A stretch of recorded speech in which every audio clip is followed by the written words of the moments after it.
Assalamualaikum dan selamat sejahtera. Kita sambung lagi pembelajaran kita hari ini dalam topik 1.3 sel kimia.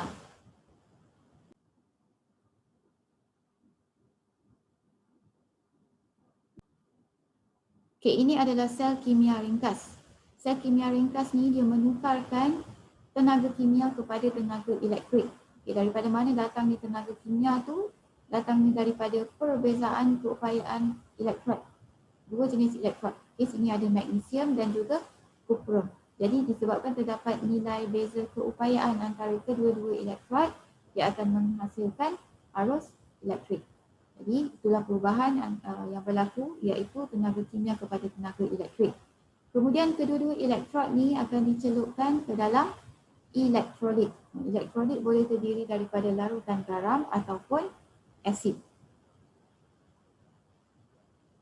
Dalam sel ni, tindak balas kimia akan berlaku. Lebih tepat lagi adalah tindak balas redox akan berlaku lah. Di mana satu elektrod akan menjadi terminal negatif. Dia macam bateri tau. Okay, bateri ada terminal negatif, terminal positif kan. So, kedua-dua elektrod ni salah satunya akan bertindak sebagai terminal negatif. Nampak magnesium bertindak sebagai terminal negatif. Kenapa? Kerana nilai keupayaan elektrod dia adalah lebih negatif daripada kuprum. Manakala kuprum mempunyai nilai keupayaan elektrod yang lebih positif. That's why copper akan jadi terminal positif. Dalam sel kimia ni, pemindahan elektron akan berlaku. Okay, daripada mana ke mana? Awak tengok sini adalah terminal negatif. Jadi elektron akan dipindahkan dari terminal negatif pergi ke terminal positif. Ingat. Okay. Disebabkan magnesium ni akan derma elektron ataupun kehilangan elektron. So magnesium dikira sebagai mengalami apa dia? Pengoksidaan ke penurunan. Kalau hilang elektron ialah tindak balas pengoksidaan. Selain daripada awak guna istilah terminal negatif ataupun terminal positif, awak juga boleh tulis yang negatif ni sebagai anode. Manakala yang positif ni sebagai cathode. Awak kena tahulah, anode tu terminal negatif, cathode adalah terminal positif. Cara mudah untuk cikgu ingat, okay, NOx. NOx pun maksudnya di anode pengoksidaan akan berlaku. Di anode oxidation takes place. Manakala cathode, cikgu ingat dia cathode. Mana cathode mengalami reduction, iaitu penurunan. Kenapa dia mengalami penurunan? Kerana di cathode elektron diterima. Bahan yang terima elektron akan mengalami penurunan. Tindak balas redox yang berlaku dalam sel ini menyebabkan pengaliran elektron. Beza keupayaan yang dikesan pada voltmeter ataupun galvanometer ataupun ammeter akan menunjukkan bahawa arus elektrik terhasil. Rajah 1.17 menunjukkan sel kimia ringkas bagi pasangan logam magnesium dan juga kuprum. Nilai inert, nilai keupayaan piawai bagi elektrod, nilai elektrod piawai adalah bagi magnesium adalah lebih negatif. Jadi magnesium akan menjadi terminal negatif. Kalau terminal negatif kita panggil juga sebagai anode. Tindak balas yang berlaku di terminal negatif ialah pengoksidaan. Remember cikgu cakap tadi NOx kan? So dia akan menjalankan tindak balas pengoksidaan. Magnesium akan mengalami oxidation. Nilai inert bagi kuprum adalah lebih positif. Maka kuprum akan menjadi terminal positif. Juga dikenali sebagai terminal cathode. Okay, dan apa yang berlaku ialah cathode. Cathode mengalami reduction, iaitu penurunan. Kerana dia menerima elektron. Okay, magnesium akan buang elektron. Manakala di cathode, larutan ni ada Cu2+ kan. So Cu2+ tu akan terima elektron. Tindak balas di terminal positif ialah suatu tindak balas penurunan. So ini ialah persamaan setengah tentang apa yang berlaku di terminal negatif dan terminal positif. Dekat terminal negatif, magnesium daripada elektrod ni, Mg akan buang elektron. See, dia tulis elektron tu jauh kan, seberang sana. Jadi Magnesium ni buang elektron untuk menghasilkan Mg2+. Apa yang berlaku pada magnesium ni? Nampak dalam tindak balas ni, magnesium pepejal akan menjadi ion magnesium aqueous. So lama kelamaan, logam magnesium ni akan jadi semakin nipis. Dia terhakis kerana dia dah berubah menjadi ion. Okay. Elektron yang dibuang oleh magnesium tadi, atom magnesium ni buang elektron kan. So elektron tadi akan diterima oleh elektrolit. Dalam elektrolit ni ada Cu2 plus ion. So Cu2 plus ion akan terima elektron. See, Cu2 plus tambah 2E menunjukkan dia terima elektron untuk menghasilkan pepejal kuprum. So kuprum tu asalnya dalam bentuk ion. Tapi pada akhir tindak balas, kuprum menjadi pepejal. So, ni kepingan kuprum, elektrod ni, apa jadi pada elektrod ni? Dia akan jadi semakin tebal. Kerana apa? Kerana ion kuprum dah berubah menjadi pepejal kuprum. Jadi, elektrod kuprum tu akan menjadi semakin tebal. Nah, elektrod magnesium jadi makin nipis, elektrod kuprum akan jadi semakin tebal. Ini menunjukkan dalam sel kimia berlakunya tindak balas redox. Dekat terminal negatif berlaku pengoksidaan, di terminal positif berlaku penurunan. So ada bacaan tak dekat voltmeter ni? Of course, selagi ada perbezaan E0 antara magnesium dan juga kuprum, dia akan menghasilkan bacaan lah. Perbezaan dia kan, perbezaan keupayaan tu. So bila ada bacaan voltmeter menunjukkan terdapat arus elektrik yang dihasilkan dalam sel kimia tersebut. Tindak balas redox dalam sel kimia. Okay, sel kimia juga dapat dibina dengan menggabungkan dua sel setengah yang mempunyai nilai E0 yang berbeza. Sel Daniell. Okay, bukan nama orang ya. Sel Daniell ialah contoh sel kimia yang terdiri daripada elektrod logam zinc dan elektrod logam kuprum yang dicelupkan ke dalam larutan garam ion masing-masing. Okay, Rajah 1.18A dan Rajah 1.18B menunjukkan dua jenis sel Daniell. Okay, dua sel Daniell yang dalam bentuk yang berbeza. So, sel Daniell ni kita boleh buat dia dua cara lah. Yang pertama, kita nampak kita ada elektrod zinc, okay, dan elektrod kuprum. Kedua-dua elektrod ni dicelupkan ke dalam larutan garam masing-masing. Maksudnya apa? Dalam elektrod zinc, untuk elektrod zinc dicelup ke dalam larutan yang mengandungi ion zinc lah. So larutan zinc sulfat. Elektrod zinc dicelup ke dalam larutan zinc sulfat. Manakala satu lagi iaitu elektrod kuprum dicelup ke dalam larutan kuprum 2 sulfat. Kuprum mesti dengan kuprum, zinc mesti dengan zinc. Itu maksudnya dicelup ke dalam larutan garam masing-masing. Kedua-dua larutan ni kemudiannya dihubungkan dengan menggunakan titian garam, salt bridge. Titian garam ni kat dalam dia sebenarnya macam tiup kaca. Dia kaca yang berbentuk U yang kita sambungkan dalam dua larutan. Kat dalam titian garam ni terdapat garam tepu. Contoh garam yang kita gunakan ialah kalium klorida ataupun kalium nitrat. Ini contoh kalium klorida ataupun kalium nitrat. Kemudian, antara elektrod zinc dan juga elektrod kuprum kita hubungkan dengan menggunakan wire penyambung. Right, kepada voltmeter dan sambung kepada elektrod kuprum. Ini ialah litar luar. Okay. Apa fungsi titian garam di sini? Titian garam kat sini fungsi dia ialah untuk apa? Untuk benarkan pengaliran ion, untuk melengkapkan litar. Kalau tak ada titian garam, adakah tenaga elektrik akan terhasil?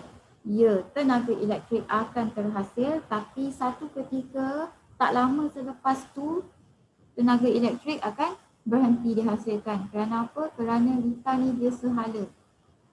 Okay? Bila kita letak titian garam, litar ni akan jadi litar yang lengkap. Di atas pun lengkap, di bawah pun lengkap. Dia bersambung semua arah. Cara yang kedua, Rajah B tadi, sel Daniell juga. Tapi Masih lagi sama kan, setiap elektrod tu dicelup ke dalam larutan garam masing-masing.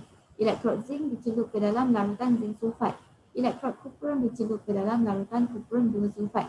Tapi salah satu elektrod tu kita letakkan dia ke dalam pasu berliang.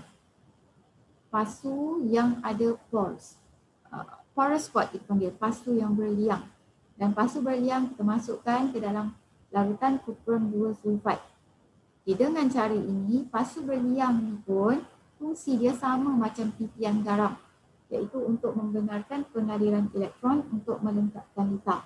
Dari segi litar luar sama je macam tadi, kita gunakan wire penyambung dan sambung kepada voltmeter lah antara elektrod zinc dan juga elektrod kuprum. Dalam sel Daniell, pengaliran elektron juga berlaku. So yang mana elektrod yang lebih negatif, nilai inert dia lebih negatif, dia akan jadi anode. Okay, dia akan jadi terminal negatif iaitu anode. Nilai yang lebih positif iaitu kuprum akan jadi cathode. Apa yang berlaku di anode? Pengoksidaan, NOx, pengoksidaan, cat-rat. Di cathode pula akan berlaku penurunan. Dari segi pemindahan elektron, elektron dipindahkan daripada elektrod zinc pergi ke elektrod kuprum. Okay, tapi adakah elektrod kuprum yang terima elektron? Bukan. Yang terima elektron ialah Cu2+ dekat dalam elektrolit ni, dalam larutan. Tindak balas yang sama juga berlaku dalam gambar yang sebelah dia. Benda yang sama je berlaku. So, pengaliran elektron tadi akan menyebabkan arus elektrik terhasil. Didapati di dalam sel Daniell, inert bagi dua sel setengah ialah, okay, apa yang berlaku dekat zinc tadi, kita cakap zinc lepaskan elektron, betul tak? Tapi ingat, bila kita tulis E note, kita mesti tulis dalam bentuk penurunan. Awak check balik siri elektrokimia tu. Mesti tulis dalam bentuk penurunan. Walaupun zinc dia buang elektron, dah kita cakap zinc dia akan buang elektron.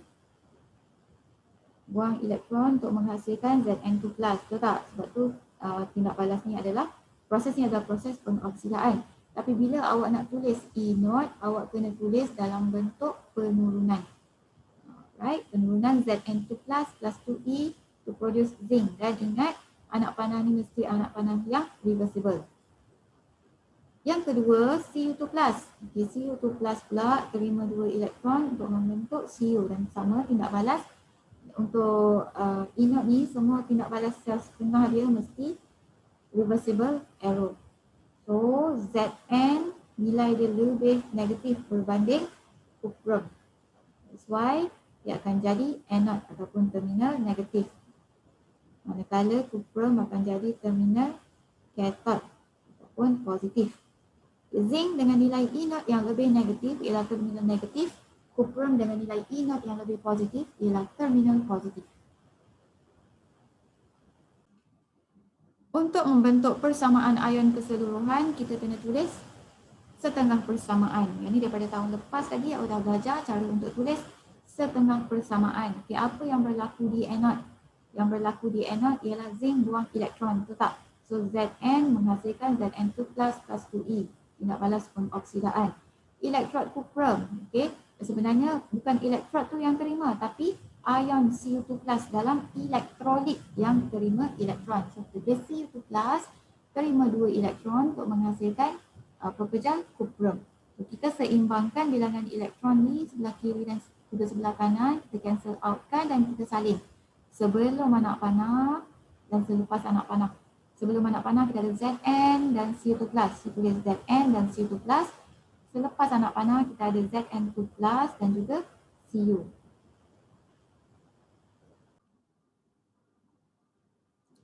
Okay, ini cara untuk tulis notasi sel.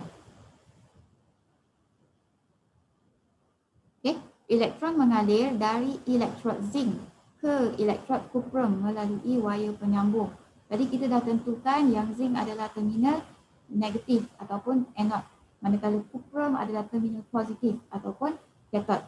Okay, sel kimia boleh ditulis dalam bentuk notasi sel. Anode ditulis di sebelah kiri. Okay, anode wajib tulis sebelah kiri. manakala cathode ditulis di sebelah kanan. Notasi sel. Ini cara tulis dia. Refer yang atas ni, elektrod P. Tadi anode kita ialah zinc, betul. So Zn dalam keadaan pepejal dan kita buat tanda blok ni elektrolit, elektrolit aqueous. Untuk zinc tadi kita guna zinc sulfat kan. So ion zinc lah Zn 2+, ion dia, dan antara anode dan juga cathode ni kita mesti pisahkan dengan menggunakan palang berkembar. Dia ada 2 palang. Kemudian tulis elektrolit aqueous. Untuk cathode tadi kita ada Cu2+ kan, larutan aqueous dia kita guna Cu2+, kemudian palang, dan elektrod pepejal dia adalah kuprum. So ini cara tulis notasi sel. Di tengah-tengah ni yang berpalang 2 ni sebenarnya merujuk kepada titian garam ataupun pasu berliang, sebab kita pisahkan elektrolit untuk zinc dan juga elektrolit untuk kuprum. Dan kita lukis dia sebagai palang yang berkembar lah untuk mewakili titian garam ataupun pasu berliang. So, ini notasi sel.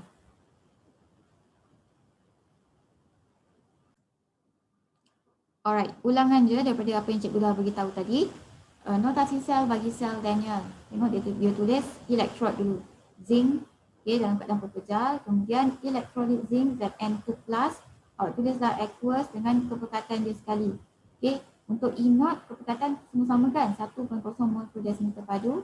Dipisahkan dengan titian garam. Antara 2 elektrolit ni dipisahkan dengan titian garam ataupun pasu berliang. Dan dekat cathode kita ada Cu2+ sebagai elektrolit. AK adalah larutan aqueous, iaitu larutan yang dicampur dengan air lah. Dengan kepekatan 1.0 mol per desimeter padu. Dan buat palang lagi sekali, tuliskan elektrod kuprum. Kuprum pepejal. Bacaan voltan E0 bagi sel Daniell. Okay, kita nak kira berapa E0 bagi sel Daniell tadi. Ini formulanya.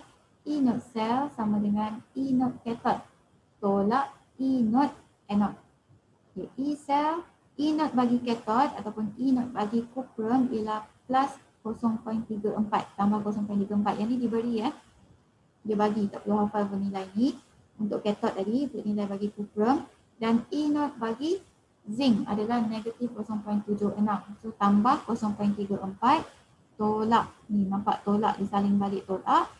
Tulis semula E0 untuk zinc iaitu negatif 0.76. So tolak dengan tolak akan jadi tambah. 0.34 tambah 0.76 sama dengan tambah 1.10 volt. Wajib tulis note dia sama ada tambah ataupun tolak.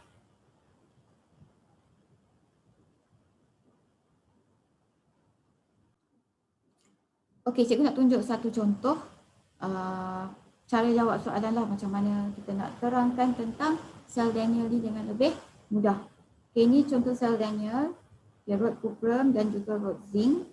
Di dalam rod kuprum kita celupkan ke dalam larutan kuprum 2 sulfat 1 molar.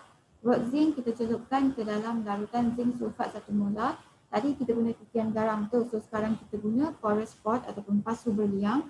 Di luar mestilah kita tu disambung dengan menggunakan wire penyambung kepada voltmeter. Right, kita menghubungkan antara rod kuprum dan juga rod elektrod. So, kat sini kita nak tentukan dulu anode dan juga cathode. Daripada gambar ni, kita boleh tulis antara kuprum. Kuprum nilai dia lebih positif kan, nilai E0 dia lebih positif. Jadi kuprum akan jadi terminal positif. Zinc nilai E0 dia lebih negatif. Jadi dia akan jadi terminal negatif. So terminal negatif ialah anode. Terminal positif ialah cathode. Okey. Dan kita pisahkan untuk tengok apa yang berlaku di anode dan juga di cathode. Okey, apa yang berlaku di anode? Ingat semula anode akan buang elektron, kan? So anode ni akan melepaskan elektron. Manakala cathode, larutan dia kuprum 2 sulfat, so dia ada Cu2+ ion. Cu2+ ion ni akan terima elektron.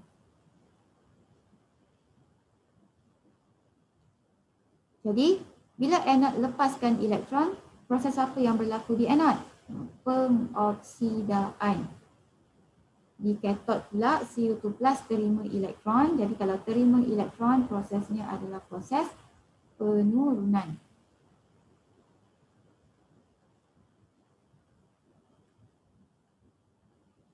Bahan apa yang mengalami pengoksidaan? Bahan apa yang mengalami pengoksidaan? Anode mengalami pengoksidaan. Zinc yang buang elektron kan. Jadi zinc alami pengoksidaan. Bahan apa yang mengalami penurunan? Siapa yang terima elektron? Yang terima elektron ialah Cu2 plus. So Cu2 plus akan alami penurunan. Apa yang kita boleh perhatikan yang sedang berlaku ataupun akan berlaku di anode dan juga katod? Apabila zinc dia buang elektron, dia akan membentuk Zn2+. Kita boleh tulis dia punya persamaan setengah. So zinc akan buang elektron untuk membentuk Zn2+. Manakala Cu2 plus terima elektron. So Cu2 plus akan terima elektron untuk membentuk atom C. Atom Cu, logam kuprum. Jadi di sini zinc yang pepejal ni dekat anode akan mengion. Bila dia mengion maksudnya apa? Maksudnya zinc ni dia akan jadi semakin nipis. Dia dah terhakis jadi makin nipis.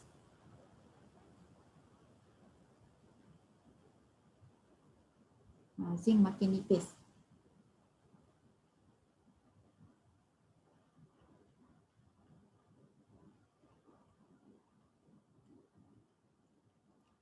Manakala kuprum Cu2 plus akan menjadi pepejal. Ion ni kita tak nampak tu tak? Ion ni kita yang kita tak nampak lah. Tapi bila dia jadi logam kita boleh nampak. So apa yang berlaku ialah kuprum ni elektrod kuprum. Kuprum yang terbentuk tu dia akan mendekat dekat rod kuprum. Menyebabkan apa? Menyebabkan katod kuprum semakin tebal. Katod kuprum menjadi semakin tebal. Right, satu lagi larutan kuprum 2 sulfat. Larutan kuprum 2 sulfat ni warna dia biru. Pada akhir tindak balas ada tak perubahan warna yang berlaku? Nampak? Cu2 plus ni yang memberi warna kepada larutan sebab Cu2 plus tu ion tu berwarna biru. Jadi bila Cu2 plus semakin lama semakin sikit, Cu2 plus tu dia terima elektron untuk membentuk logam kuprum, betul tak? Jadi Cu2 plus tu makin lama makin sikit, Cu2 plus makin lama makin sikit. Apa jadi pada larutan kuprum sulfat? Warna biru. Larutan kuprum 2 sulfat semakin pudar. Zinc sulfat ada warna tak? Zinc sulfat tiada warna. So ada perubahan warna ke? Tak ada perubahan warna. Ini antara benda yang kita boleh keluarkan daripada tindak balas yang berlaku dalam sel Daniell. Okay, cikgu nak awak tulis, cikgu nak sama-sama lah kita tulis notasi sel. Mana cara nak tulis notasi sel? Ingat mula anode kan? Anode sebelah kiri. So anode kita ialah rod zinc. Zinc P. Kita pisahkan, gunakan palang. Kita letakkan larutan garam bagi zinc. Kita guna zinc sulfat kan? Tak kisahlah zinc sulfat ke zinc nitrate ke, kita tulis ion dia, Zn2+. Dia dalam keadaan aqueous dengan kepekatan dia 1 molar. Buat dalam kurungan.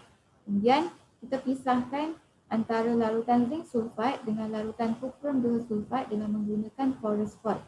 So, kita buat 2 palang. Kalau guna titian garam pun sama, 2 palang. Dan kita tulis larutan ni pula CuSO4 ni kan, dia terdiri daripada ion Cu2+. So Cu2+, kepekatan dia sama kan, aqueous dan juga 1 molar kepekatan dia. Pisahkan dengan guna palang satulah, palang tunggal. Dan kita letakkan katod. Katod kita ialah rod kuprum. Kita tulis kuprum dalam kurungan P iaitu pepejal. So ini adalah notasi sel.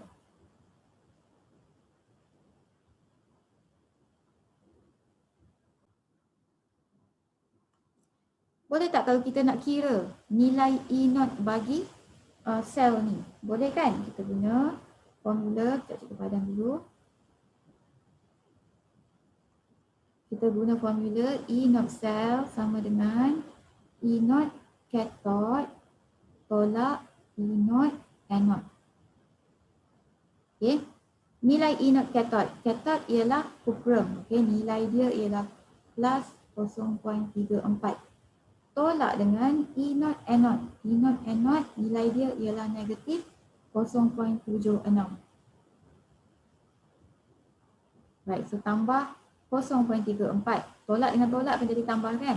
Tambah 0.76, jawapan dia sama dengan plus 1.10 volt.